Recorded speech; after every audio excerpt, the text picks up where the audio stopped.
Well, hey, Olivia, welcome to the show. Thank you so much for joining me today. I really appreciate it. Thank you for having me. Have been looking forward to this. Absolutely. Me too. I know. I feel like it's been a long time that we've Yes, been talking about having you on. So I'm just super pumped that we finally made it happen. same. We made it happen. We have made it. Yes. So I would love it if you could just share for our listeners a little bit about you and your videography company and what you do in the wedding industry, how you got to where you are today. I'd just love to hear a bit about your journey. Okay, it's not very sparkly, but before I was a videographer, I was doing freelance art full time. So I guess about 5 years ago, I started with wedding videography, and it's been a wild ride. I'm from the South, so storytelling is like in my blood. It is a career that I love very, very much. And then I guess April, me and my friend Liz decided to start Numa Films.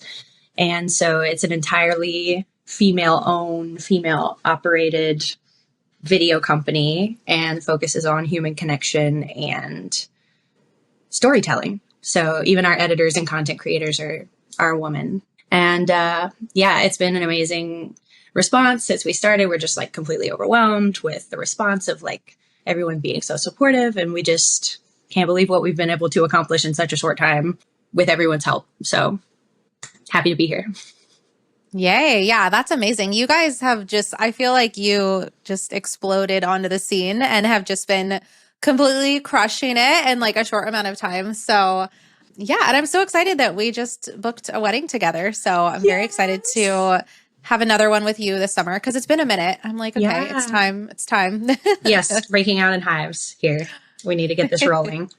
Yeah, and you and I connected originally when you moved up here to Oregon. I don't know exactly when it was, but I just remember meeting up with you at a coffee shop and like chatting and being like, "Oh my gosh, Yes. this girl has the best hair."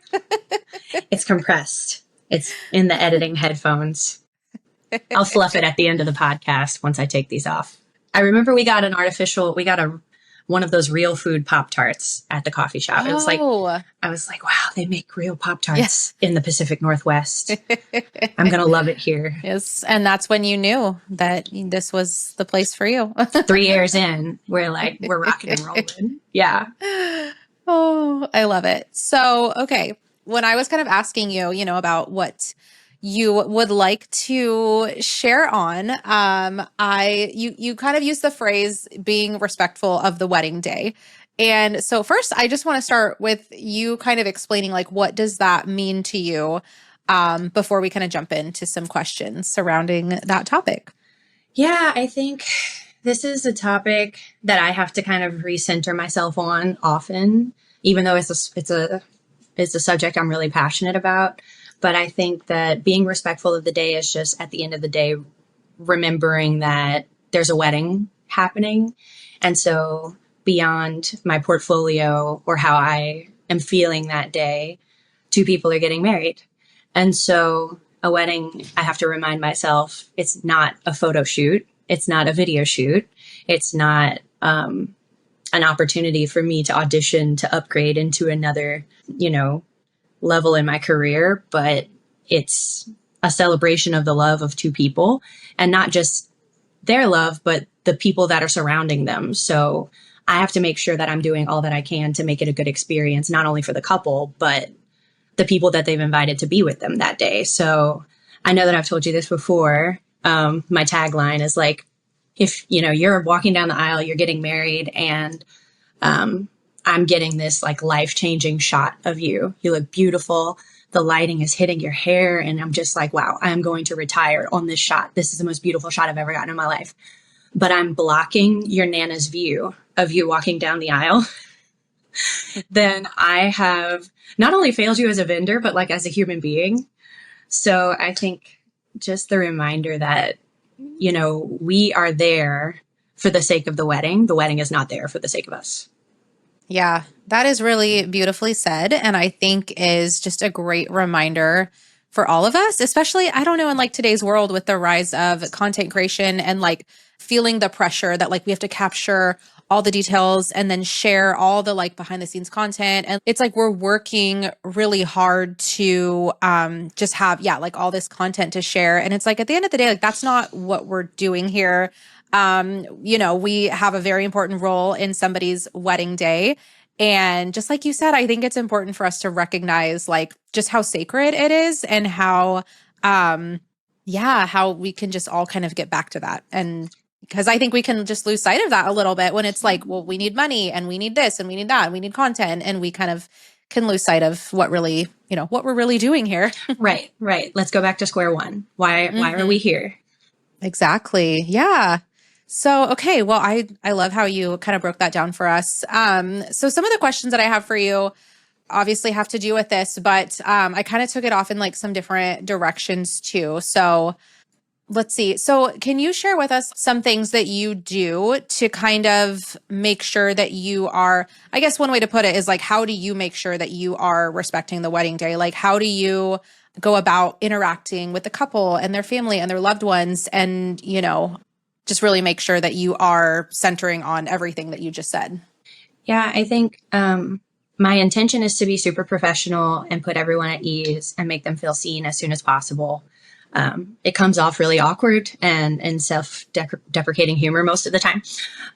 But I really just want people to know from the beginning, like, I'm here to film, but you're free to talk. You know, like, I'm not going to use this audio later from this camera. Please speak freely and like have your moments with each other. And even those in the bridal party, like, I really love getting them involved in unique ways.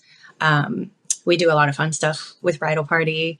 And I make sure to pinpoint parents and siblings and pay attention to those dynamics as soon as possible.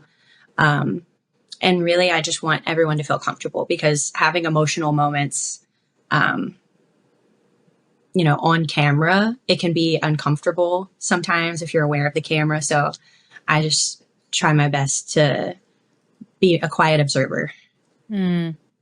Yeah, because you, I mean, as the videographer and then photographers, like you guys are there for all of the really intimate moments, like, which as a planner, you know, I'm usually running around setting out place settings and things like that. So I'm not necessarily there for the first look and for getting dressed and all of those things that are like such intimate moments that you share with the couple.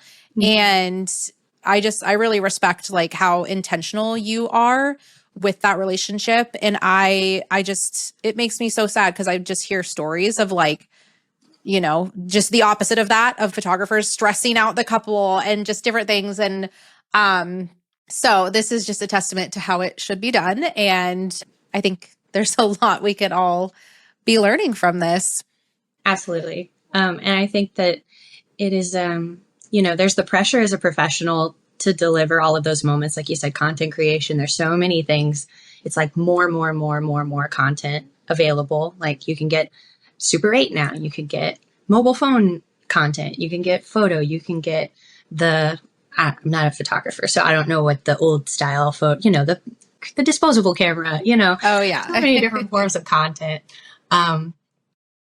My goal, or like, I guess the approach to filmmaking that I take is also, I don't stress myself out about getting every specific thing that's happening or every detail that was put at the wedding like a catalog. It's more, I want couples to be able to look back at their film and remember the feeling they had on their wedding day. Mm-hmm. And so, because of that, I have to know how they felt on their wedding. Like, I have to be close to their family. I have to know who they're close to. I have to know their friends. And if you're stressing the couple out, trying to get all of these other little details, it's just, I guess, going back to respecting the day. But rule number one is don't stress the couple over this situation. But yeah, babbling. For sure. Oh, well said. I love that. Okay, so I'm picturing you interacting with the couple and their family and their loved ones and all of that.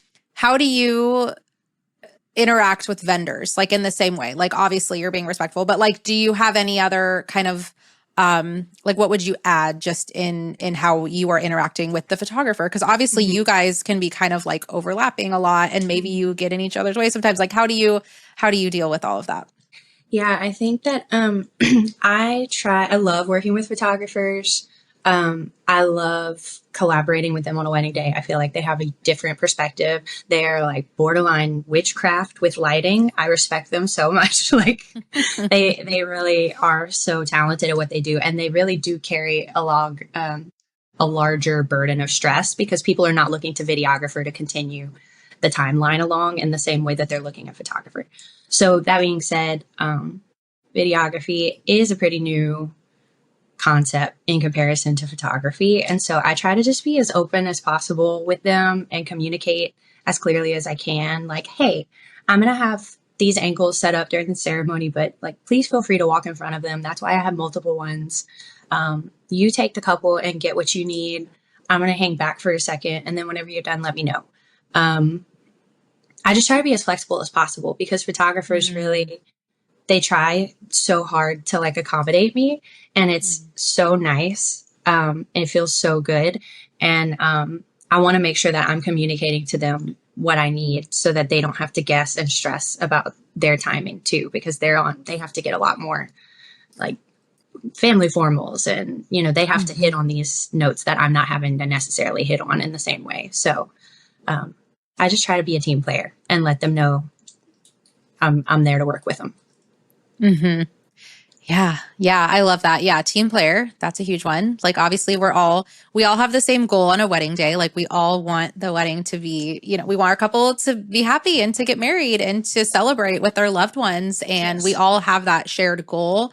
And so that should, in theory, like make it really easy for all of us to just work together and to collaborate and have a great time doing it.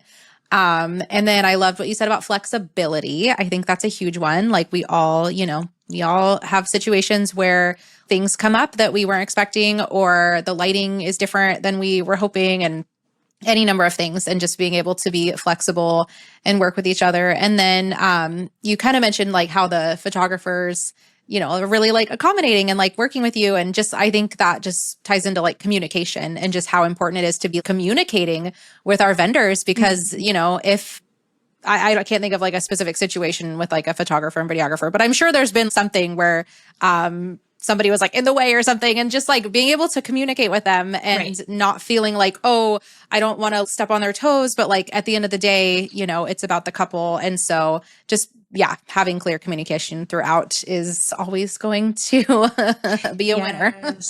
And it's like meeting them where they're at. You know, if a photographer is telling me, hey, I'm going to get these static poses, and then once I'm done, we're going to get them to do movement for you. But sometimes the day isn't really lending itself for me to like, I'm not feeling movement with the couple because of the dress or because of the venue or whatever. But like, I'm recognizing that they're telling me that because they want me to feel accommodated, and they want me to feel like a part of the team. And so like, I super appreciate that. And so in those instances, I'll just be like, thank you so much. Actually, if you don't mind, like whenever you get to a stopping point, I'll take them for like 2 poses, and then maybe you could change a battery, and we'll flip flop so we can both get what we want. You know, it's just like, understand they're trying to give you what you want. They just don't know. Yeah, definitely. So, you know, on wedding days, things come up and things don't always go 100% perfectly to plan, even though we all wish that they would. Yes.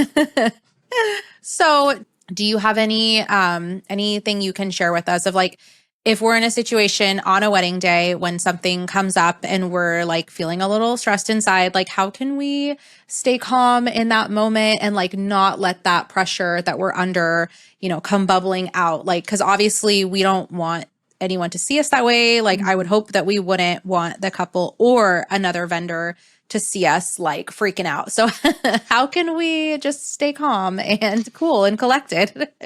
Yeah, it's just wedding day culture. Something will inevitably go wrong. But I think remembering, I've had to tell myself several times, like, they're going to get married today, whether they get married at midnight and we drive them to the courthouse, justice of the peace, like whatever is going on is not bigger than the fact that a marriage is happening today. And you stressing out, the couple's very perceptive. So even if the vendor team isn't talking about it, you know, planning, they can sense when something's wrong. They make the eyes like, what is it? What are you not telling? Because they hear stories from their friends like, oh, this all went wrong. So they're anticipating something going wrong. Mm-hmm. For me, if there's a moment, I feel like there's two situations. There's a moment where the timeline's running really late and you're in a time crunch to get what you need. In those instances, I say be kind to the other vendors, work quickly to get what you need without letting the couple know that you're stressing out. Mm-hmm. And then if the timeline's late and you're waiting on something that's out of your control, the couple's not available to take portraits, or you have a moment where you're lulling. Don't like just stand around looking stressed in front of their family and friends. Find something, hustle while you wait. Go get a liquid IV, go have a snack, change a battery for the next part of the day. Do anything but stand around looking terrified, because that's not productive for you either. So No, those are great. Yeah, I love that. Hustle while you wait. Yeah, because I mean, we've all seen that person who's like pacing back and forth. Like you can see it all over their face. Like maybe they don't realize that they're wearing it on their face, but it's like you just see them pacing and you're like, oh gosh, like I feel stressed out just being in your presence, like, right. and I feel like people don't realize.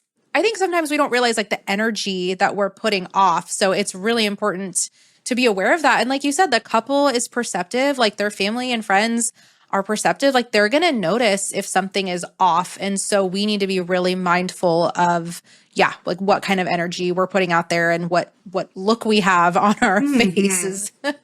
Absolutely. I remember not that long ago, Liz came to a wedding. We don't get to work weddings together often, but I called her for something and I could hear jostling in the background. And I've been picking on her about this ever since. And I'm like, what are you doing? Because I know you're not filming. She's like, don't say anything, but the arbor fell and I'm helping the florist. Like I'm on a ladder right now. And I like, we can't get it to stay in the ground and it's like falling over.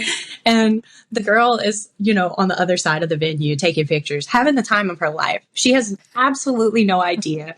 We purposely didn't tell the other vendors so that they wouldn't know and like add to the weird energy that couples can pick up on.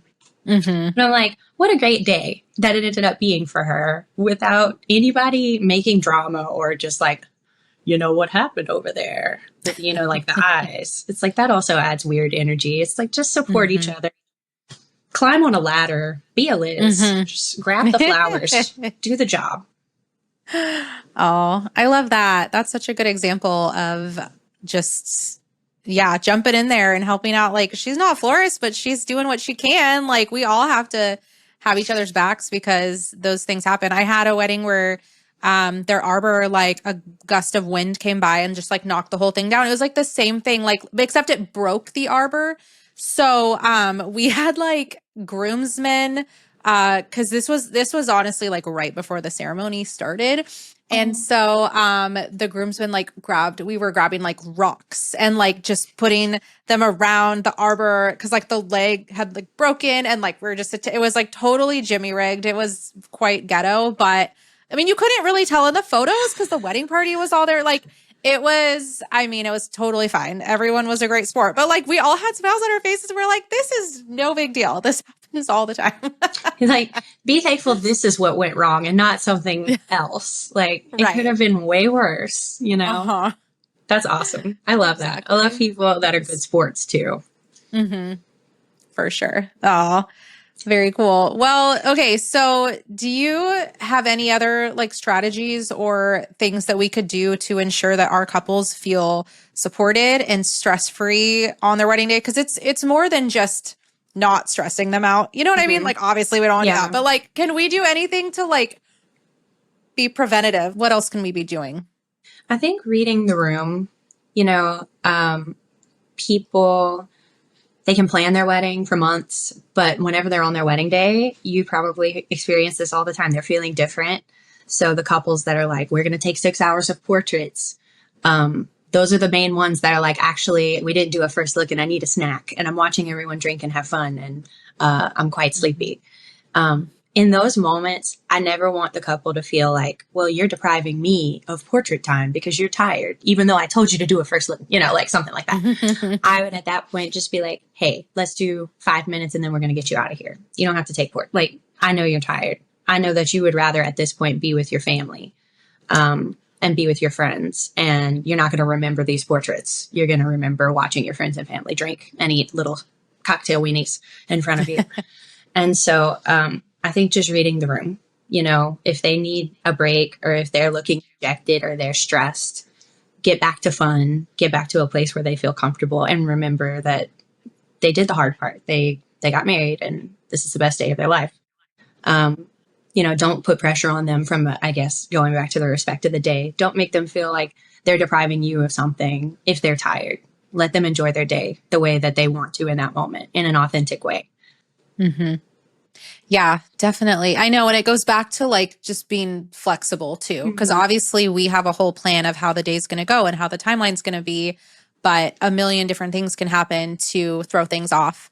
And yeah, it's just like you said, reading the room. I think that's such great advice. I always like it's just so important to make sure that we're doing whatever our couples are wanting. Cause maybe like I've had situations where, you know, they were totally planning on golden hour photos and had been, you know, looking forward to that. But then the time comes and they're just, yeah, like they're exhausted and they're like, I just want to be with my, you know, loved ones. And it's like, I would hope that a photographer or videographer would just be respectful of that. And like, no, you know, we're not going to be like, oh no, but I need to get these images. So let's go.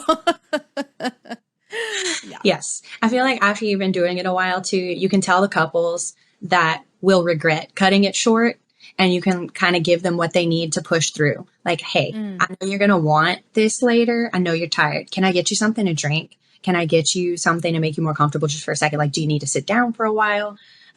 If I feel like someone is really going to regret taking that time short later. But again, you got to read the room, you know? Yeah. Yeah, exactly. Like if they had been talking to you the whole time throughout the wedding planning process, like I can't wait for my golden hour photos, and you knew how important it was to them. And then the night comes and they're like, no, you know, like you, yeah, like that's the sun is going behind the mountain and they're eating and you're like, I don't want to take you from your meal, but this is like, by the time you get out there, we might have blue hour. Like we're going to have to roll, you know? Yeah. Yeah. But I'm sure like they appreciate that so much because they have communicated how important that is to them. Yes. And so you're doing whatever you can to still make that happen. So yeah, that's great. Okay. Have you seen like any mistakes on wedding days that might, kind of throw things in the opposite direction of what we're talking about? Like, you know, just anything in broad terms that you could share of what not to do as a vendor. Yes, as a vendor. Yeah. I think like rule number one is don't talk negatively about vendors, even if they're having a bad day.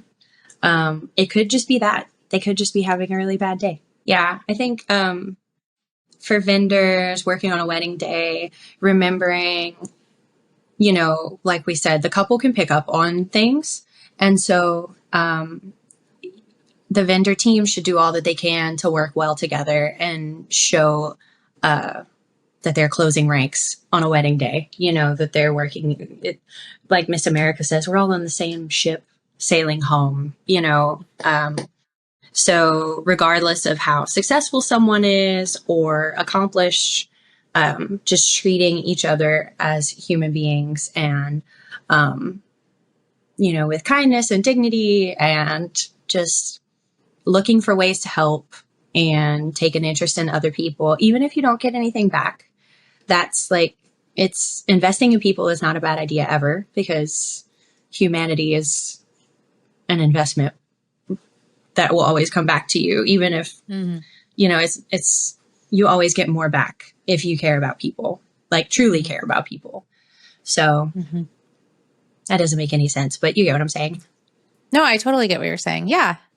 Like on a wedding day, like, even if I have a low period, I'm looking for vendors I can video or, you know, like give them some content or try to find out more about them and how they got started. And it's like, is this what you want to do more of? Or are you trying to scale back because you have a family? Or, you know, I just think taking an interest in the vendor team will also give the couple a good experience, because it's a win for me whenever I work with a team that maybe I didn't connect with in the way that I hoped for. And then the couple at the end of the day is like, this is the first time you guys work together. You seem like best friends. Like we thought you guys worked together all the time, you know, like, are you on there's vendor lists? Or, you know, that's a big win for me, because I'm like, I'm doing my job as a professional if they think, you know, we're working well together. So, and we made them Yeah. comfortable. Yeah, absolutely. I know. I think it's so great for our couples to see the collaboration that happens, like seeing a photo of like the vendors tagged all together on their wedding day. Like, wouldn't I think that would make the couple super happy to be like, oh, look at my vendors, like they're all crushing it. Like, I don't know. I Dream think that team. there's yeah, like there's Yeah. definitely something to be said for that. And then something else I wanted to mention too, kind of going back to what you had mentioned about Liz, like being up on the ladder, helping with the arbor, just like having a level of humility, being willing to jump in and help wherever is needed.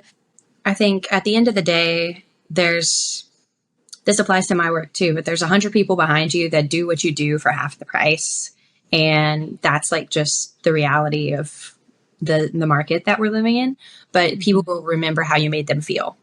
Mm-hmm. And your clients, you know, the people that are getting married, you're going to spend this day with them. You're going to deliver to them within a few months, and you're going to stay in touch.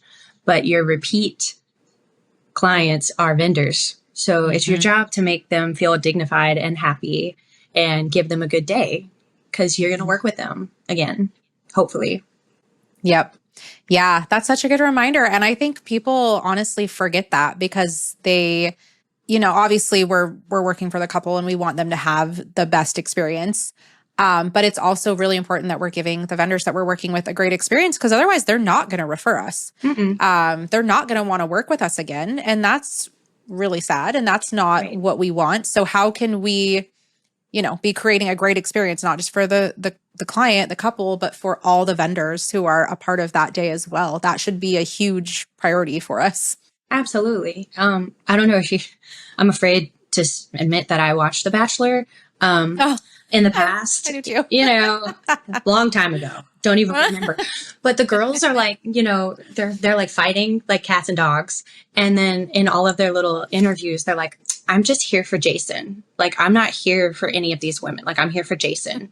And sometimes like vendors can be that way. It's like, I'm just here for the couple. I'm the couple's best friend. I don't need to get along with these vendors. And it's like, but what do you think it's making Jason think of you whenever you can't get along with your vendors? You're not gonna see Jason again.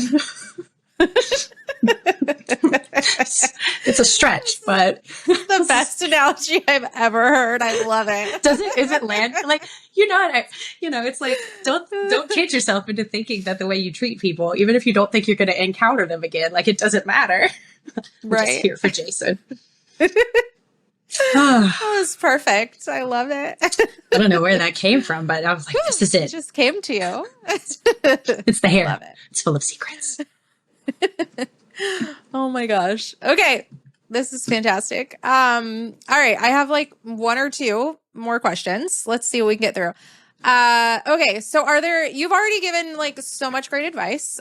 Is there anything else you would say that us as vendors could be doing to create a culture? Because like a lot of what you're talking about is like this culture on a wedding day of kindness and collaboration and respect, which is so important.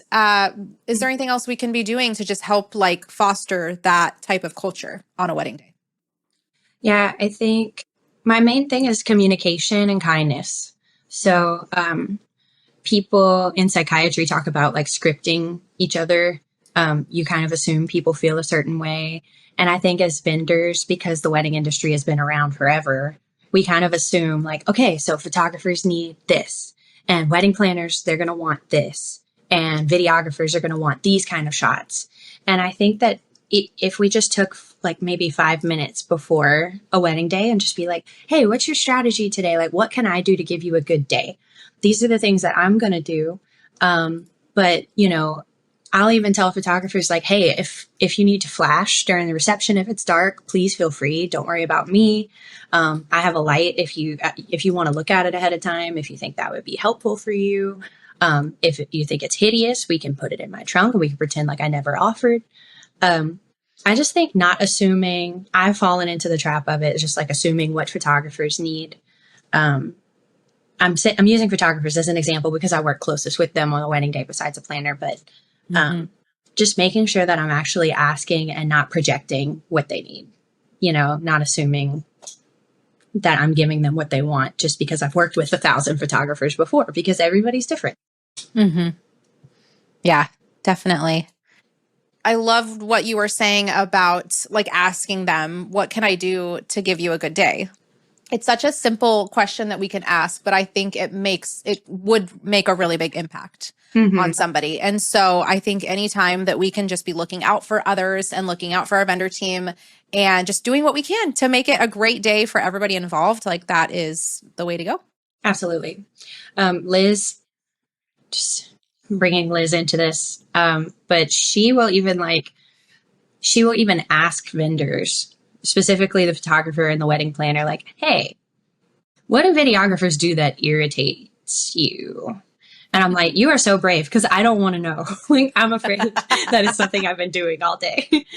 And she's gotten some really interesting feedback from that. And it's really made her, I mean, she's a dream to work with already, everybody. She's like everybody's instant best friend. But I thought that was nice too. Like, let us know how to be less annoying. We'll try to meet you halfway.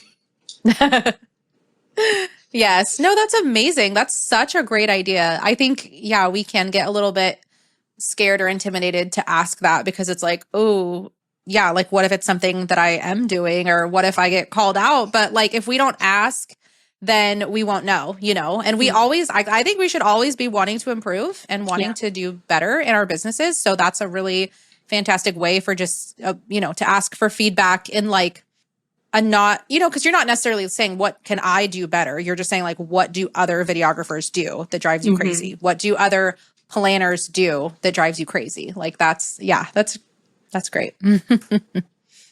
Yeah. They're like, well, whenever you paracord from the ceiling of the church during mass with all of your lights, it really irritates us. Like, you get in all of the shots. Anyways.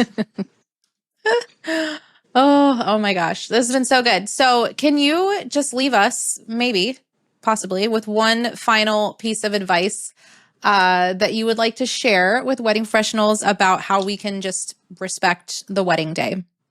Yeah, I think I just go back to care about people from the heart without expecting to receive anything in return.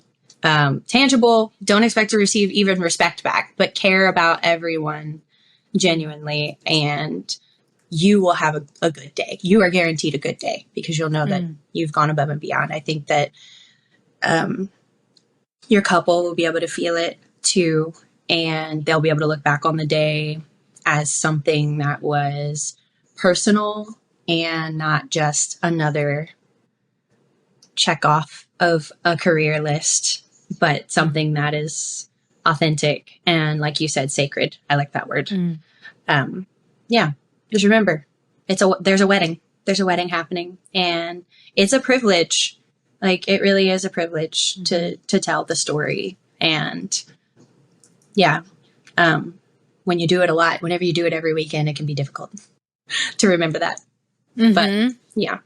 Yeah, definitely. No, these are just the reminders that we really need. It's like basic stuff that I'm sure we all knew at one point in our businesses. Like maybe when we get started, we're so like, you're so passionate and it's new and exciting. But then I feel like after years of being in the business, maybe like people can get jaded. Like you're doing, like you said, if you're working a wedding every weekend, it doesn't it might not feel as special anymore. And so it's just good to remind ourselves of this. Maybe it's the 20th wedding that we've done that year, but it's this couple's first wedding and only wedding, hopefully, of their entire lives, Like, yeah, it is so important to remember that. And that's why we cap our weddings, because we know after a certain amount where you're like, we're not going to give our best emotionally. We're not going to give our best quality wise, like we want to make sure that we're walking in with that respect, no matter. Yes. Yeah. No matter what. Yeah. Yeah, absolutely. That's really smart. And we do the same thing. I think it's a great practice. And I don't know, I hear about the people doing like 50, 75 weddings. And I'm like, I would literally die for one, but also like No. I couldn't give my couples the kind of attention and care or the vendor teams, the attention that they deserve. And I don't want that. I want to be able to give 100% to the handful of couples that we're working with. So it's evident. I mean, and I admire that too, because I know that's a leap of faith to take. It's hard whenever people are knocking and you're like, I want to, and I love you and I want to work with you. But you're like, I'm going to have crow's feet and fall asleep at the wheel for your wedding, and you're not going to have a good day. You're not going to have a good day. Right. I think at that point, it's like the tree that grows on top of the soil. You can see how big it is, but whenever you're capping off, it's like you're focusing on growing down in your roots and you're tightening up all of those other processes and how you work with people. And it's like, okay, you think you're doing this well? Well, then why don't you ask a vendor if videographers are annoying and then see what you can work on? Oh. I'm not brave enough. I'll let Liz ask. She just tells me. Well, good on Liz. I'm sure she reports back with lots of useful information. We've heard a lot. We have heard a lot of stories. Yeah. Oh, gosh. Well, this has been so great. Thank you for taking the time. I always love chatting with you. And this time I got to do it with a microphone. So this is fantastic. Yeah. Just delete the first half. Just delete the entire first half. I'm like, no. Okay, but before we go, I need you to share with all of our lovely listeners where they can find you online so they can go follow you and just enjoy the presence of Olivia and Liz. Yeah, Liz is great. Don't worry about me. So we are on the Instagram, and it's numa.films. And then we also have numafilms.com, and Facebook is kind of in no man's land, so don't worry about Facebook right now. We're getting there. We're growing down, we're growing down in those roots still. Yes.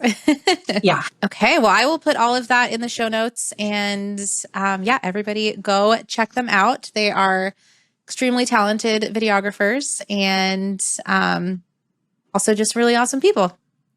Yay. We're trying so hard. Well, thanks, Olivia. Thank you so much for having me.